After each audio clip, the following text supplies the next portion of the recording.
Each voice a knife, each note a bruise. They say the camera never lies. It's our impartial, unblinking witness. It records a million moments of mundanity, of joy, of chaos. And then, every once in a while, it records the impossible. It records a magic trick. A man walks into a crowded room, a room with only one way in and one way out, and he vanishes. Not into thin air, but into the noisy, pixelated static of a Friday night. This isn't a parlor trick. This is the story of Brian Shaffer, the man who stepped through a doorway and into a ghost story. And I have to tell you, of all the cases that have kept me up at night, this one feels like a glitch in the matrix. To understand the vanishing, you first have to understand the man. Brian Shaffer was, by all accounts, on the precipice of a brilliant life. It's March 2006. He's 27 years old, a second-year medical student at Ohio State University. He's got the kind of effortless good looks and easy smile that make you think life just comes naturally to some people. He was smart, driven, and on a path to becoming a doctor. Yet, he had a beacon of light. His girlfriend, Alexis Wagoner, also a med student. They were deeply in love. In fact, he was planning to propose to her during a trip to Miami they had scheduled for the beginning of spring break, which was just ending. This wasn't a man adrift. He was a man navigating a storm, but with a destination firmly in sight.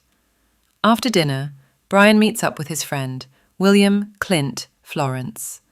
They hit a few bars, having a few drinks, just a typical Friday night crawl. Around 10 p.m., they make their way to the Ugly Tuna Saloona.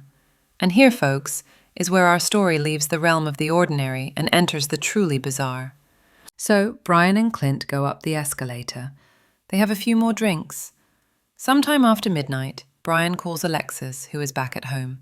They talk. He tells her he loves her and that he'll see her later. It's the last conversation they ever have. The minutes tick by. The clock strikes 2 a.m. The lights come up. The bouncers start herding the drunken masses towards the exit. Clint and Meredith, who had met up with the two of them, wait for Brian at the top of the escalator, ready to go. But he never appears. Let that sink in. A man is on camera entering. He is never on camera exiting.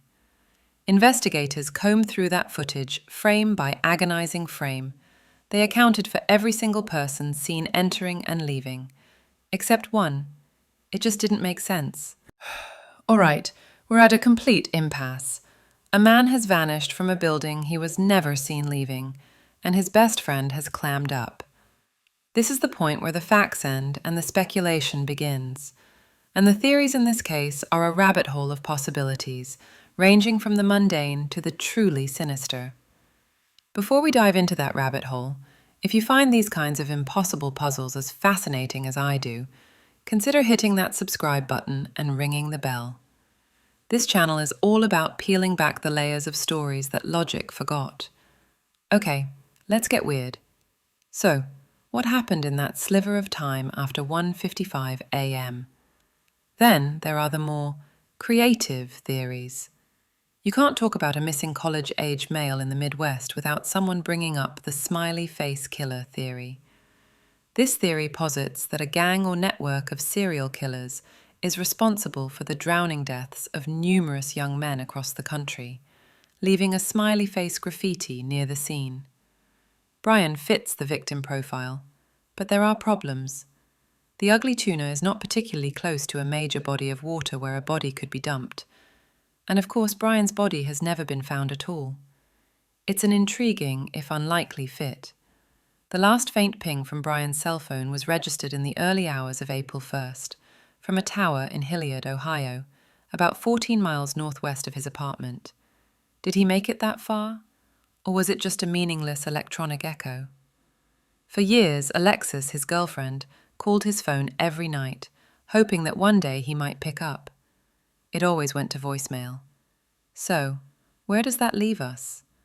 It leaves us with a 27-year-old man frozen in time at 1:55 a.m. on a grainy security tape.